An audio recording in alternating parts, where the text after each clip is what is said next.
नमस्कार मित्रांनो, पुन्हा एकदा स्वागत आहे माझ्या आपली संगम या चॅनल वरती. तर मी आज आलेली आहे आमच्या येथील वैनगंगा नदी किती भरली हे तुम्हाला दाखवण्यासाठी. तर चला पाहूया. आता हे पहा, माझ्या मागे आहे वैनगंगा नदी, दिसत आहे का? ही आहे वैनगंगा नदी आणि एवढी भरलेली आहे. सध्या रात्रभर खूप जास्त पाऊस होता, त्याच्यामुळे हे पूर्ण असं पाणी थोडस गढूळ गढूळ दिसत आहे. पुण्याच्या मध्ये माती रेती वगैरे आहे. हे पहा, खूप लांब आहे, खूप लांब नदी आहे ही. एक साइड आहे ब्रिजची आणि इकडे पण आहे. तिकडचं नंतर दाखवतो, तिकडे जाऊन रस्त्याच्या मध्ये. हे पहा, एवढं पाणी आलेलं आहे. तर मी आता आलेली आहे ब्रिजच्या दुसऱ्या साइडला आणि हे इकडं हे अगोदरचा जुना पूल आहे. तर त्या जुन्या पुलाच्या एकदम कटोकट पाणी आलेलं आहे. आता आणखीन आभाळ वगैरे खूप आहे, हे पहा. आणि आणखीन जर पाऊस पडला ना तर हे पूर्ण पूल बुजून जाईल. खूप जास्त पाणी आले आहे. तिथे मुलं मासे पण पकडत आहेत. खूप जास्त पाणी आलेलं आहे.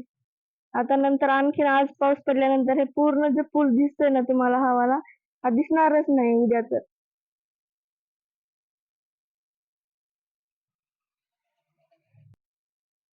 हे बघा, पूर्ण आभाळ आलेलं आहे आमच्या इकडे खूप जास्त. आणखीन पाऊस पडणारच आहे. हा आहे आमच्या इथला नजारा. खूप मोठी नदी आहे ही वैनगंगा, पूर्ण तिकडे आहे, खूप लांब आहे. मित्रांनो, मी आता तुम्हाला दाखवले आमच्या इथली वैनगंगा नदीला पाणी किती आले. आता आहे आपला सण म्हणजे पोळा येणार आहे, बैलपोळा. तर त्या निमित्तानं आमच्या इथे कशा प्रकारच्या बैलपोळ्याची तयारी चालू आहे, कसे दुकान लागले पोळ्यासाठी हे तुम्हाला मी दाखवते. दुसऱ्या दिवशी कान्हा पोळा असतो, त्या निमित्तानं इथे कशा प्रकारची तयारी सुरू आहे हे मी तुम्हाला दाखवते. इकडे लाकडाचे बैल बनवतात आणि ते विकतात, त्याचे स्टॉल लागलेले आहेत, ते मी तुम्हाला दाखवते. चला मग पाहूया. मंदिराच्या इकडे आणि त्या घरामध्ये पण खूप जास्त पाणी साचलंय. कुठून जायचं, कुठं खड्डे, रस्ता काही समजतच नाही. आणि हे बघा, रस्त्यावरती खूप जास्त पाणी साचलेलं होतं आणि मध्ये मध्ये खड्डे पण होते. ते ओळखायलाच येत नव्हतं कुठे खड्डे आहे काय. आणि गाड्या पण खूप जास्तच होत्या त्या ठिकाणी. आणि हे बघा, शेतामध्ये पण किती जास्त पाणी साचले. हे पूर्ण शेती आहे आणि हे मला तर एकदम असं तळस वाटत होतं, तळ साचल्यासारखं शेतामध्ये, एवढे जास्त पाणी आहे. आणि हे बघा, मी पोचलेली आहे आता सिटीमध्ये. आणि हे पहा, हे तान्ह्या पोळ्यासाठी बैल तयार केलेले आहेत आणि हे किती सुंदर असे पूर्ण लाकडाचे बैल बनवलेले आहेत. ह्याची अशी जोडी जोडी घेतात आणि हे नंतर हे तान्हापोळा काय असतो काय मी तुम्हाला पूर्ण डिटेलमध्ये एका ब्लॉगमध्ये सांगेल. आणि इथे हे दादा पूर्ण बनवत पण होते, तिथंच कलर पेंटिंग वगैरे देत होते. आणि हे सर्वात मोठे तिथले 2 बैल होते जोडी. किती सुंदर आहे ना. हे पूर्ण लाकडाची एवढं सुंदर त्यांचं काम आहे. आणि इथं खाली असं महादेवाच्या पिंडी वगैरे बनवल्या होत्या. खूपच छान वाटत होतं, एकदम मस्त. आणि साईडला दादाचं काम पण चालू होतं, हे पहा पेंटिंगचं. खूप छान वाटत होतं. ही मजा येते असं बघायला, वेगवेगळं काहीतरी असं मराठवाड्यामध्ये आपल्याला पाहायला भेटत नाही. आणि हे बघा, किती सुंदर असं तिरंगा वगैरे कलर दिलेला होता. पूर्ण छान वाटत होते, एकदम भारी. असं त्यांना चाकं वगैरे पण असतात पूर्ण. लेकरं नंतर बैलपोळा झाल्यानंतर दुसऱ्या दिवशी तान्हापोळा असतो, मग त्याच्यानंतर हे मुलं खेळतात असं गाडी खेळल्यासारखं.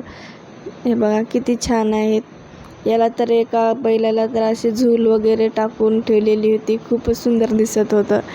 आणि हे दुसऱ्या स्टॉलवर आले होते मी. हे दुसऱ्या स्टॉलवर पण असे छोटे छोटे होते, छान होते सर्व बैल वगैरे, मस्त. आणि मला असं पाहिलं ना की मला पण घेऊ वाटतं. मला हे खूप जास्त असं आवडतं. मस्त, किती छान वाटत आहे ना.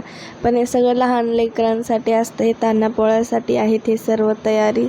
खूप छान वाटत होतं हे पाहून. मला खूप मजा येते असं बघायला. मी खूप वेळ थांबवून पाहिले सर्व, एकदम छान, किती छान त्याला नटवलंय, मस्त सजवलंय, किती सुंदर दिसत होतं थांबलेलं.